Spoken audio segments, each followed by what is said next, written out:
شروع اللہ کے نام سے جو بڑا مہربان اور نہایت رحم کرنے والا ہے۔ اگر اولاد کی خواہش ہو تو اس سورت کی تلاوت جمعے کے دن کریں، اللہ اولاد کی نعمت سے نوازے گا۔ دوستو، اس ویڈیو میں آگے بڑھنے سے پہلے اگر آپ لوگوں نے ابھی تک ہمارے یوٹیوب چینل عورت ہب کو سبسکرائب نہیں کیا تو اس چینل کو سبسکرائب کر لیں اور ساتھ ہی لگے بیل آئیکن کو بھی پریس کر دیں تاکہ تواتر کے ساتھ ہماری ویڈیوز آپ تک پہنچتی رہیں۔ دوستو، اولاد کی خواہش ہر ایک کو ہوتی ہے کیونکہ یہی آخرت کے لیے بھی نیک اولاد سے بہتر کچھ نہیں ہوتا، لیکن کچھ بدقسمت لوگ ایسے بھی ہوتے ہیں جنہیں اللہ نے اولاد کی نعمت سے محروم رکھا ہوتا ہے۔ اس کی بہت سی وجوہات بھی ہو سکتی ہیں، لیکن اللہ سے اگر مانگا جائے تو کبھی بھی انسان مایوس نہیں ہوتا۔ اللہ نے اپنا کلام صرف انسانوں کی ہدایت کے لیے نہیں اتارا، بلکہ اس کے ساتھ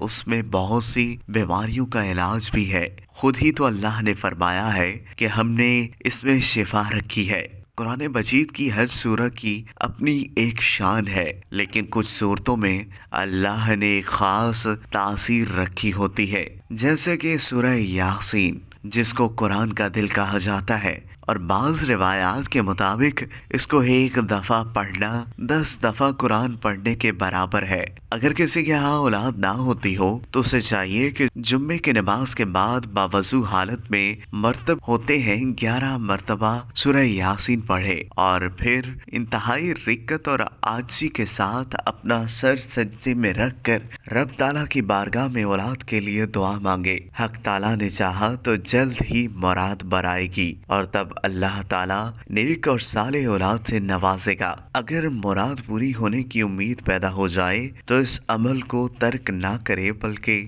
جاری رکھے۔